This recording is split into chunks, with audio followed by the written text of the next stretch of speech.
The Dead Space trilogy is one of the most popular horror franchises in gaming. So, when it was announced back in July 2021 that the first game was getting a remake, a lot of people were excited. The original game was released all the way back in 2008, so a remake could see massive improvements in all areas, and that is exactly what we got.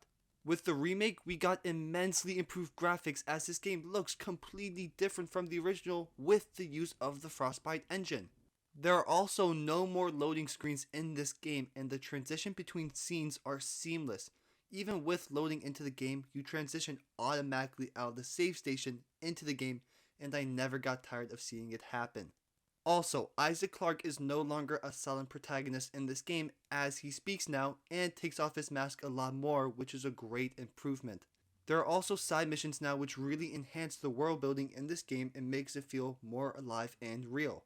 This is exactly what a remake should be and look like. This game was a massive success with getting amazing reviews and ratings across the board. People loved it and so did I. I had solid expectations for this game due to the high praise of it, yet I was still surprised by how much I enjoyed it. It exceeded my expectations in every area and continued to impress me throughout the entire game, with the detail to the world, characters, the story, and so many other aspects. Finally, getting into the game, we'll start off with talking about the setting. This game takes place on a ship called the USG Ishimura. Isaac Clarke and his team were sent to investigate the ship as it has gone silent. But their ship crashes and they are stuck on the Ishimura until they find a way off of it. I absolutely love the setting of this game. They do an amazing job of building this feeling of isolation with the character. There are rarely any times throughout this entire game that you interact with someone in person, and that just builds the isolation even more. Also, the state that the ship is in enhances the setting even more. Everything around you is just dead and there are little to no signs of life. With the lack of life on the ship, it really builds the atmosphere and the fact that you can end up like these people at any point in time. This adds to the dark and lifeless feel that the Ishimura gives you. With the ship being extremely run down and not running properly, it also creates this eerie feel. With the lights flickering and weird noises to machines not working, it helps build the setting up. There's also this constant feeling of danger which just creates an even better atmosphere. You never feel safe and always feel like something is going to attack you. It really helps with keeping the player engaged and focused throughout, as anything can happen at any time. The last thing that really builds the atmosphere and the setting are the audio and text logs. These really give more background on what happened to the Ishimura prior to when you arrived. It builds the world up really well and connects everything together so much more. It explains more of the purpose of the Ishimura and what they were doing there and how all those things eventually built up into where we are now. This really immerses the player and makes the world feel so much more real. All these different aspects create an amazing setting and atmosphere that just immerses the player into the game so well. Another part of this game that I think was done fairly well was the gameplay. I really enjoy all of it, from the traversal, the enemies, the combat. I think all of it was done well. Firstly, with the traversal, I like how there's different parts of the ship that you have to fly around in, or parts that you're in space and have to use the zero gravity. It creates a contrast in gameplay, so you're not only walking around the ship, but instead you have to traverse in different manners to get through different parts of the ship. Also, when there's zero gravity, you have to fight enemies differently, which again helps keep the game fresh and not repetitive. They do a great job again with keeping the player engaged with different gameplay experiences. Now, for the enemies, I think it is by far one of the best parts of this game. There is such a variety in them, and the backstory behind these creatures is amazing. The majority of the enemies you face in this game are necromorphs, and there are a lot of different forms of them. But first, the lore and backstory of how these creatures were made is really cool. Basically, necromorphs are corpses that are mutated and remade into these creatures, and this is caused by the marker. The marker emits this signal that rewrites genetic code and reanimates the dead tissue from these corpses into these necromorphs in all different kinds of forms. Slowly learning about this throughout the game was awesome. They pace it brilliantly and keep the player interested in wondering how these necromorphs were made. It really creates this mystery in the game that is one of the leading factors in this story for major parts of it. We slowly learn about them throughout audio and text logs and interacting with the few people that we see throughout this game. I really enjoy with the way it unfolds. Now, for the different types of necromorphs we face, there's a lot. We have the slashers, leapers, lurkers, spitters, infectors, swarmers, pregnants, guardians, brutes, creepers and components, exploders, dividers, and twitchers. I know that was a lot of creatures, but that's not even all of them. There are also different variants of necromorphs, such as enhanced and phantom necromorphs. All of these creatures have different ways of fighting them and effective ways of taking them out. Each enemy is unique and they have different weapons that are effective against them, which helps create a use for all the weapons you have. Certain enemies like the slasher and leapers, the best way of taking them out is to shoot off their limbs and get rid of their mobility to make it easier to take them out. With the lurkers and spitters, you have to be aware of the acid that they shoot at you and dodge accordingly. Then you have infectors that main focus isn't to attack you, but infect corpses around them to turn them into necromorphs. You also have swarmers, creepers, and components where it's best to use a weapon with a wide range like a flamethrower or a force gun to take them out. Then there's enemies where you want to keep your distance as they explode, such as the pregnants and exploders.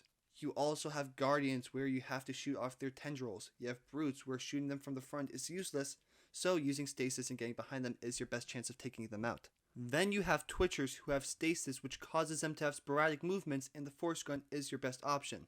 Lastly, you have dividers, who are these tall, lanky necromorphs that once you take them out, components come out of them and attack you as well. As you can see, there's so much variety with every enemy, it's insane. You don't see many games where there's such a variety in enemy types and each one having such unique ways of fighting them. This keeps the game really interesting as these enemies get introduced at different points in the game and the player has to continue to learn how to take out these new enemies. The necromorphs are by far one of the best parts of Dead Space to me and really just enhances the entire experience of playing this game. The last piece of gameplay that I'll be talking about is the combat. I wouldn't necessarily say the combat is one of the best parts of this game, but it is really good. There is such a variety of weapons that you can collect throughout the game and they all have very unique attributes.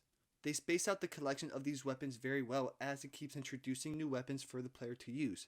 It keeps the combat fresh and not repetitive as you keep getting new weapons with different abilities. The weapons in this game are the plasma cutter, pulse rifle, ripper, flamethrower, line gun, contact beam, and force gun. All of the weapons have such unique characteristics that make all of them useful. It also gives the player a wide range of ways to play the game depending on which weapons they enjoy more. I honestly enjoyed all the weapons besides the pulse rifle and ripper. The plasma cutter and pulse rifle are your more traditional weapons as they act as normal guns. I really like using the plasma cutter throughout this entire game and it's the first weapon you get. The pulse rifle just felt like it took all of your ammo to take out one enemy, which was annoying. The ripper was also kind of a weird weapon as it shoots out this blade that stays a certain distance away from you and chops at the enemies. Then you have the more powerful weapons like the flamethrower, contact beam, and force gun. I love all these weapons so much. I ended up using all the weapons very often as I would run out of ammo sometimes, so I would have to use all of them. I somehow didn't get the line gun, which was really weird. I literally had line gun ammo but no line gun, so I never actually got to use it. You can also upgrade these weapons using nodes that you collect throughout the game. These upgrades can be used for damage, ammo capacity, reload speed, and rate of fire. There are also special upgrades that you can get for these weapons. I think the weapons in this game really enhance the whole experience. I love how none of these weapons are actual weapons. Isaac Clarke uses these mining tools as weapons and it's awesome. It really enforces the idea that Isaac Clarke is your typical guy and he just goes out here destroying necromorphs right, left, and center. But the weapons are a unique aspect to this game and a part that I enjoyed a lot. Another part of the combat that doesn't involve the weapons are stasis and telekinesis. These also bring another aspect to the combat and gives the player another way to play. I really enjoyed using both of these abilities and they were very useful during big fights. Lastly, let's talk about the boss fights in this game. The first boss fight we have is with the Leviathan. This fight is amazing. I was surprised by how much I enjoyed the boss fights in this game because I wasn't sure how they could innovate it from the normal combat throughout this game. But they were able to innovate really well. You fight the Leviathan in zero gravity and have to stay focused on your oxygen as you fight it, which adds a layer to this encounter. There are also multiple stages to this fight and each one of them makes you fight in a different way. The second fight in this game is also against the Leviathan, but with this time it being on the outside of the ship. It's a lot simpler compared to the first one, but it's one that I still enjoyed.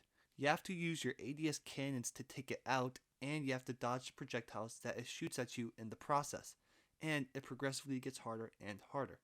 Now, for the last fight, you face the Hive Mind. I absolutely love this fight. There are multiple stages that require a different tactic and way of approaching it, and I really enjoyed that. You have to shoot out its eye clusters first, then fight some normal necromorphs. Following that, you have to destroy its chest clusters while avoiding its tentacles and acid that it shoots at you. For its final stand, you are picked up by one of its tentacles and you have to destroy one final cluster. Every boss fight was good and I enjoyed all of them. Overall, the gameplay was really good and was a pleasant surprise. I wasn't expecting such a detailed and interesting gameplay system. The last thing that I'm going to be talking about in this video is the story and narrative. I absolutely love the story, but I do think there are a few places where it falls short. I think the whole plotline with the necromorphs and the marker is so well done. There's this suspense around the whole thing for such a long time, as we don't know exactly what is going on for large portions of this game. I think they do an amazing job of slowly revealing things at a steady enough pace, but as they revealed things, new layers would be added as well that we would have to uncover, which just made for such an interesting story. When you arrive on the Ishimura, they do such a good job of immersing the player so quickly into the story and wanting to learn more about the necromorphs. You see your crew member Chen die within the first 10 minutes of playing. They don't waste any time showing the brutality of these creatures and how they're just murdering machines, taking anything out in their way. You instantly feel the intensity and fear from the necromorphs. It's definitely something I noticed throughout the game where at the beginning I was really tense and nervous with every encounter. There was such an unknown about these creatures and that created such a fear around them. Another part of the story and the major focus was Isaac searching for his girlfriend Nicole throughout this entire game. I also really enjoyed this part and it was interesting watching that dynamic. Especially as we realized that Nicole was never there and that whenever Isaac saw Nicole, it wasn't her. It really built into the idea that Isaac was going insane from this whole experience. It was very subtly done, but by the end of the game, we see Isaac completely fall off the rails, and it's obvious that he's lost it mentally, especially with the idea about Nicole. Before we really dive deeper into the story, let's talk about the protagonist, Isaac Clarke. I enjoyed him throughout this entire game, and it was really interesting seeing where he went mentally throughout this game and how he changed from the start to the end. Being on the Ishimura and experiencing everything he did really messed him up, and it was cool seeing that change and how it affects someone. Also, the fact that this man is just some ordinary dude is awesome. He's an engineer and he goes onto the Ishimura and just absolutely destroys everything and is the only one to come out alive from it. I'm also happy that in the remake that he is voice acted and no longer a silent protagonist, as it adds a lot more depth to him as a character and makes him feel more real. The plot of this game is really focused around the marker and the use of it. I think they used the marker brilliantly in the story and created an amazing plot with it. We start the game not knowing anything about the marker. We don't know what it does, why it's being used, who's using it. There is such a mystery around the marker and the slow unraveling of it is done so well. But with us slowly learning about unitology, convergence, and EarthGov, it deepens the lore behind the marker so much. I absolutely love reading the text logs and listening to the audio logs and just learning more about the history of all these different things. The whole backstory behind the marker is so interesting and the game does a great job of revealing it to you. The difference in where we start the game to where we finish is insane. As you know, throughout playing, we learn more about what has occurred on the ship and our objective changes. The plot really starts to change once we meet the villain of this game, Dr. Mercer. I absolutely love him as a villain and this man is just pure evil and insane and it works great. We have multiple encounters with him throughout the game which I enjoy. I don't always like games where your first encounter with the main villain is at the end of the game and there's no build up between the antagonist and protagonist. I like how with Dead Space they give plenty of interactions between Isaac and Dr. Mercer. But Dr. Mercer does eventually end up dying by being taken out by a tendril later in the game while it was taking the marker away from us. During our first encounter with him, he puts Isaac in stasis and starts talking to him about convergence and all these things with the marker. Like I said before, this is where the game reaches a whole new level and how our only goal isn't to escape anymore. The narrative deepens so much just in this one convo, and this was where I was like, wow, okay, this game is about to be crazy. We met Dr. Mercer by tracing this message that we received from Nicole, but once we arrived, we learned that it was just a hologram. The plotline revolving around Nicole was one of the best parts of this game. Seeing the development of it throughout was amazing. Watching all the tapes and audio logs really gave such a background on her and her journey dealing with the necromorphs. We do eventually meet up with Nicole, but there seems to be something off with her. We don't know too much about her as we've only seen her in audio logs and these hologram messages, but something seems off. We can tell that this isn't Nicole. The thing that really gives it away is her saying, "Make us whole again." It just gives it away completely that this is not Nicole. I think it works really well that Isaac believes that it's her.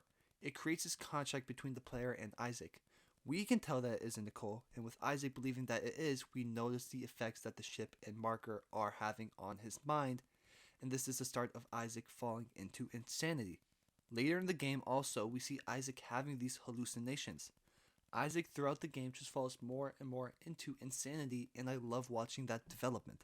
Also, the two other characters that go on this journey with Isaac are Kendra and Hammond. I really like these two characters. I feel like their impact in the game and time on screen is perfect. You still feel like you have a crew, but you also feel alone. Hammond didn't have as big of an impact on the story, but he was still a good character. He sacrificed himself by taking himself out along with the necromorph version of Chen by falling into the Singularity Core. I think Hammond's death was one of the biggest parts for Isaac throughout this game. Hammond was someone that we knew from the very beginning, so seeing him die was one of the bigger changing points of Isaac's story. After this moment, we really see Isaac start to lose it and see the effects of the Ishimura and what they had on him.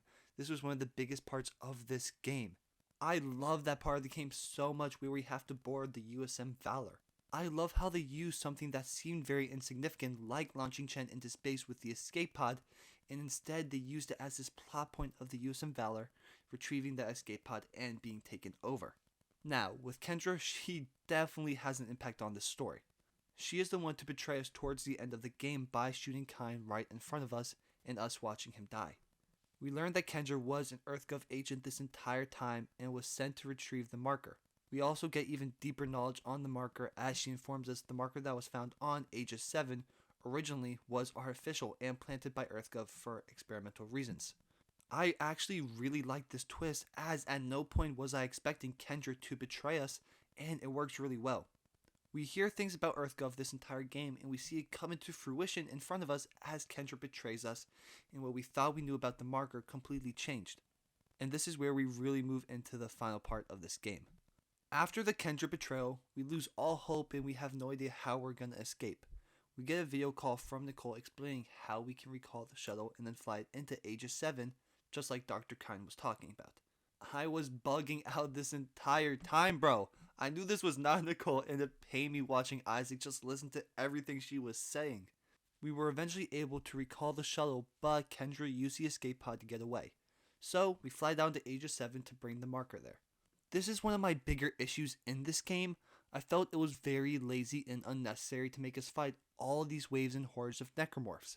I think they could have made a lot more interesting of a last push to the ending, but instead we just got push a button to move marker and fight lots of enemies. It was lazy to me and just felt out of place. After we get the marker back to its pedestal, we get hit with another twist. It really wasn't as much of a twist for the players, but definitely was one for Isaac Clarke. Kendra shows up and holds Nicole hostage. She reveals the truth behind Nicole and shows the full version of her final message. It was revealed that Nicole was already dead by the time that we reached the Ishimura. Another thing that was revealed, which was a crazy twist for me, was that Nicole was Dr. Cross this entire time. The marker used its powers to change the way they viewed one another, with Cross seeing Isaac as Temple. Then Kendra shoots Dr. Cross and takes her out. After all that, we make a run for the shuttle, and while you're running for it, the hive mind appears and just absolutely obliterates Kendra.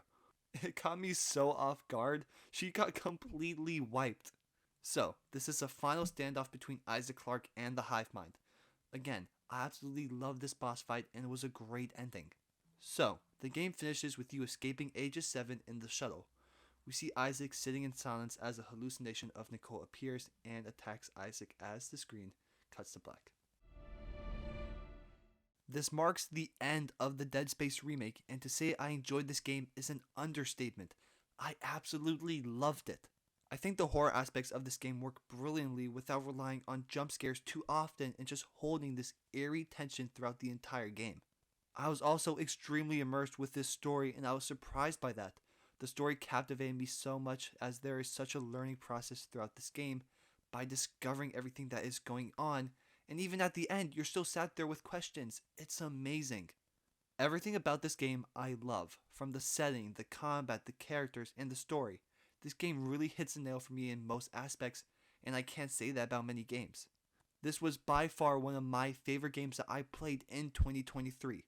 So, my final rating of Dead Space is a 9 out of 10. This game is unbelievable, and my only issues really come with the structure of some of the missions and the arrival to the ending. I highly recommend playing this game if you haven't already. It is a masterpiece.